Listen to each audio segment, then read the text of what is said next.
اللہ وبرکاتہ۔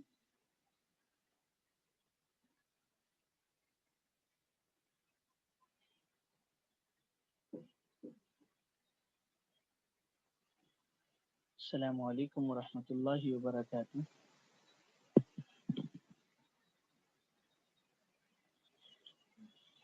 جی آواز آ رہی ہے؟ جی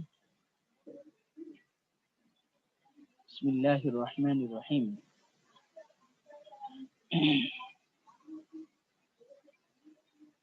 جی اب اگلا سبب ہے غیر منصرف کے اسباب میں جی وزن فعل۔ ٹھیک ہے، وزن فعل کل الحمدللہ الف نون زائدتان اور ہم نے دوسرا ایک اور سبب کر لیا تھا، تو آج ہم وزن فعل کو کریں گے۔ وزن فعل کا مطلب ہے اسم کا فعل کے وزن پر ہونا، اسم کا فعل کے وزن پر ہونا۔ اچھا، اس کو توجہ سمجھیے گا، یہ عام طور پر اس میں تفضیل کا جو وزن ہے افعلو اس پہ پائے جاتے ہیں۔ وزن فعل بات سمجھ میں آ رہی ہے نا جی، کہ اسم کا فعل کے وزن پر ہونا، توجہ سے سمجھیے گا، یہ عام طور پر اس میں تفضیل کے وزن میں پائے جاتے ہیں۔ افعلو، افعلو کا جو وزن، بات سمجھ میں آ رہی ہے نا جی۔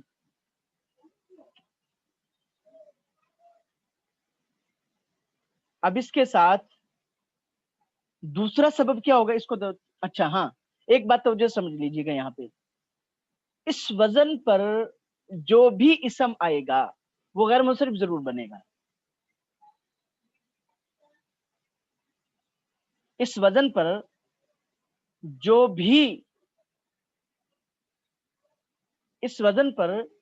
بھی اسم آئے گا وہ غیر منصرف ضرور بنے گا۔ اب دوسرا سبب کیا ہوگا اس میں، اس کو جو سمجھیے گا۔ اب دوسرا سبب کبھی اس میں وصف ہوگا، کبھی عالم ہوگا۔ بات سمجھ میں آ رہی ہے نا جی، دوسرا سبب کبھی عالم ہوگا، کبھی وصف ہوگا۔ یہ بات کنفرم ہے، اس وزن پر جو لفظ آئے گا وہ غیر منصرف ہوگا۔ ٹھیک ہے، اچھا اب سمجھیے گا، اب کب عالم ہوگا کب وصف ہوگا، یہ ایک موٹی سی علامت ہے جو آپ عام طور پر سمجھ سکتی ہیں، ضروری نہیں ہے کہ اگر یہ علامت پائی جائے گی ہی تب ہوگا۔ اگر اس میں تفضیل کلام کے شروع میں ہو تو دوسرا سبب عالم ہوگا، اگر شروع میں ہو تو دوسرا سبب عالم ہوگا، اور اگر کلام کے درمیان میں ہو تو دوسرا سبب وصف ہوگا۔ دوبارہ سمجھا دیتا ہوں، اگر یہ بات تو پکی ہے کہ اس میں تفضیل کا جو وزن ہے وہ غیر منصرف کا وزن ہوگا، یعنی اس پر جو بھی اسم آئے گا وہ غیر منصرف ہوگا، لیکن دوسرا سبب کیا ہوگا، اگر کلام کے شروع میں ہے تو عالم، اگر کلام کے درمیان میں آ رہا تو وصف ہوگا۔ اب آپ اس کو مثالوں سے آرام سے سمجھ سکتی ہے۔ دیکھیے اب میں آپ کو ایک مثال یہ دیتا ہوں، اب یہ دیکھیں افضل کلام کے شروع میں ہے، ٹھیک ہے، اب یہ اسم ہے، ٹھیک ہے، باقی ساری چیزیں ہم نے حل کر لی، لیکن ایک دفعہ اس میں بھی حل کر لیتے ہیں۔ اسم ہے یعنی عالم ہے، کیوں ہے اسم ہے علم ہے، معرفہ کیوں ہے علم ہے، تانیث کی کیوں نہیں، مذکر کیوں ہے، تانیث کی کوئی علامت نہیں ہے، بائی تسنیہ جمع میں سے کیا ہے، واحد ہے، تسنیہ جمع کی کوئی علامت نہیں، مورب مبنی میں کیا ہے، مورب اسم متمکن ترکیب میں واقع ہے، یعنی چاہ۔ اچھا اب اسباب منصرف میں سے ایک سبب وزن فعل تو پایا جا رہا ہے، دوسرا سبب کیا ہوگا، عالم، کیوں، کلام کے شروع میں ہے۔ میں کلام کے درمیان کی آپ کو مثال عرض کرتا ہوں، جیسے اللہ اکبر، اللہ اکبر، اب اکبر کیا ہے، کلام کے درمیان میں آ رہا ہے، اس لیے دوسرا سبب کیا ہوگا اس میں، وصف، ایک وزن فعل، دوسرا سبب وصف۔ اب ایک ہی مثال میں دونوں چیزیں عرض کرتا ہوں، دیکھیں احسن افضل من زید، احسن زید سے افضل ہے، تو احسن کلام کے شروع میں ہے اس لیے اس میں دوسرا سبب عالم ہے، ٹھیک ہے، اور افضل جو ہے کلام کے درمیان میں، اس لیے اس میں دوسرا وصف ہوگا۔ اصل میں ایک بات، ایک اصول ذہن نشین کر لیجئے گا، عالم جو ہوتا ہے اس میں تعین ہوتی ہے کہ بھئی یہ بندہ ہے، یہ شہر ہے، یہ چیز ہے، اور وصف ہوتا ہے اس میں صفت تو بیان کی جاتی ہے لیکن تعین نہیں ہوتی۔ تو وصف اور عالم دونوں میں تضاد ہے، بیک وقت ایک ہی اسم میں وصف بھی ہو عالم بھی نہیں ہو سکتا۔ اس لیے اگر کلام کے شروع میں ہے وزن فعل تو اس میں دوسرا سبب عالم ہوگا، اور اگر کلام کے درمیان میں ہے وزن فعل تو اس میں دوسرا سبب وصف ہوگا۔ بات سمجھ میں آ رہی ہے نا جی؟ تو دیکھیں اب انورو، اخترو، چونکہ عام طور پہ یہ نام علم کے طور پر استعمال ہوتے ہیں، اس لیے ان میں دوسرا سبب آپ کے سمجھنے کے لیے آسان ہے کہ ان میں دوسرا سبب عالم ہوگا۔ ٹھیک ہے، ارشدو، اکرمو، جی اچھا۔ اور قرآن پاک میں جہاں پر بھی یہ وزن استعمال ہو رہا ہے تو وہاں پہ جو ہے نا وہ غیر منصرف کا ہو رہا ہے۔ کیوں؟ جیسے میں نے آپ کو ویسے مثالیں یہاں پہ آگے مثالیں کروائی ہیں۔ دیکھیے اللہ اکبر، اب اکبر وہی وزن ہے، وہی وزن ہے، لیکن یہ غیر منصرف کا دوسرا سبب، اس میں دوسرا سبب وصف پایا جا رہا ہے۔ کیوں؟ کہ یہاں پر کلام کے درمیان میں آ رہا ہے۔ اسی طرح زید احسن من عمر، احسن کیا ہے؟ اس میں تفضیل کا وزن کلام کے درمیان میں آ رہا ہے۔ عمر اصغر من زید، عمر زید سے چھوٹا ہے، اصغر اس میں تفضیل ہے، دوسرا سبب اس میں کیا پایا جا رہا ہے؟ وصف، کیونکہ کلام کے درمیان میں۔ عبد القدوس احسن من عبد المنان، عبد القدوس عبد الحنان سے، عبد المنان سے زیادہ حسین ہے، تو یہاں پر احسن کیا ہے؟ اس میں دوسرا سبب وصف ہے، عالم نہیں۔ اب قرآن پاک میں آپ دیکھیں گے تو قرآن پاک میں چونکہ علم کم ہے، علم کے طور پہ قرآن پاک میں اس وزن کے استعمال کم ہے، اس لیے قرآن پاک میں جہاں پر بھی استعمال ہوگا وہاں پر دوسرا سبب وصف پایا جائے گا۔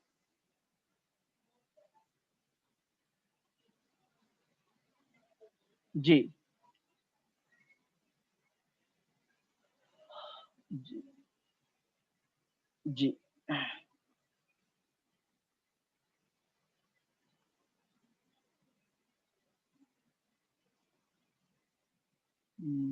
اما من ثقلت،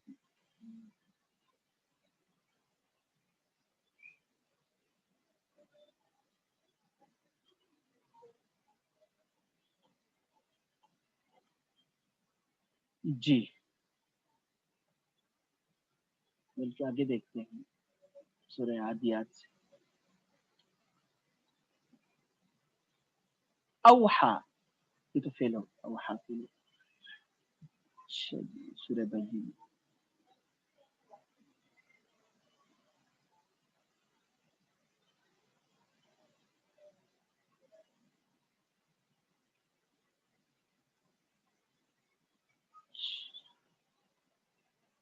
جی تو بہرحال یہ مثالیں آپ کو جہاں پر بھی ملے انشاءاللہ وہ حل ہو سکتی ہیں۔ میں ایک دو مثالیں کم از کم ہو جائیں تاکہ جی۔ اکرم، اب یہاں پہ دیکھیے اقرا وربک الاکرم، الف لام آ رہا ہے لیکن اس کو چھوڑتے ہوئے الف لام کو ہٹا کر آپ دیکھیں اکرم۔ اب یہاں پہ کیا ہو رہا ہے؟ اس میں تفضیل کا وزن ہے، اسم ہے۔ اب دیکھیں اس پہلے سب سے پہلے جو چیز پہچاننی ہے وہ یہ پہچاننی ہے کہ اسم ہے یا نہیں۔ اب اس میں تفضیل کا وزن اسم ہے، ٹھیک ہے، اس لیے کیا ہوگا؟ غیر منصرف تو پکا ہے۔ اب درمیان میں آ رہا ہے اس لیے اس میں دوسرا سبب کیا ہوگا؟ علم، اور وصف ہوگا دوسرا سبب۔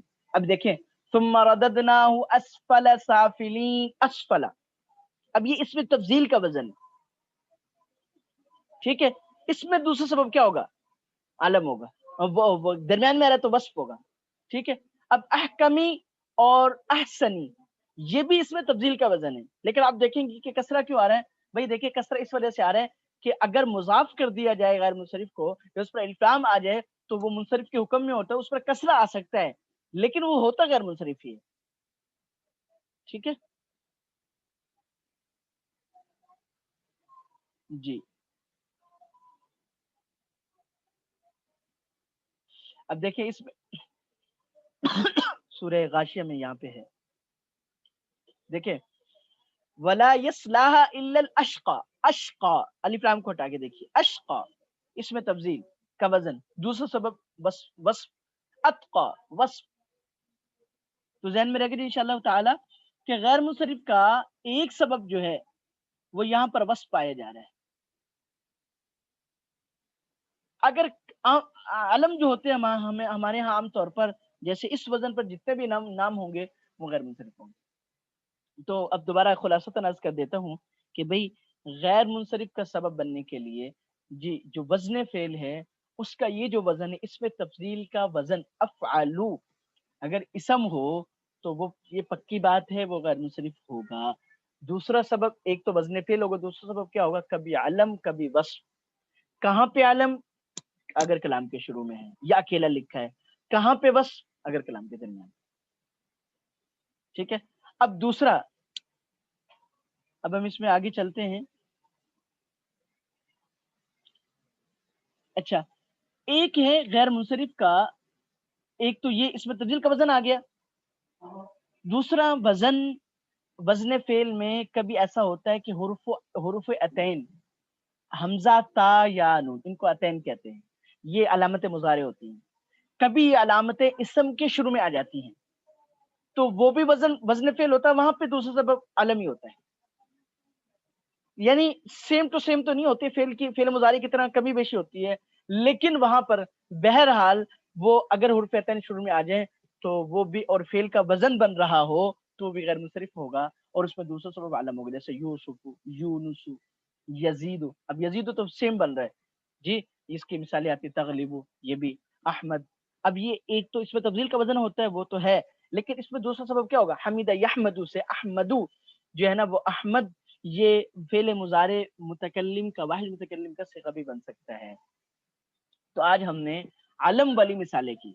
علم والی تو جن الفاظ کے شروع میں جو یاد رکھیے گا حروف عطین حمزہ تا یا نون میں سے کوئی آ جائے, یہ علامت مضارع ہیں, تو وہ بھی اگر اسم بن رہا ہے تو وہ بھی غیر منصرف ہوگا کہ اس میں دوسرا سبب علم پایا جائے گا. بات سمجھ میں آ گئی جی. چلے آپ یہاں تک کر لیجیے انشاءاللہ تعالی, تو باقی پھر انشاءاللہ مزید دعا میں یاد رکھیے. السلام علیکم ورحمۃ اللہ وبرکاتہ.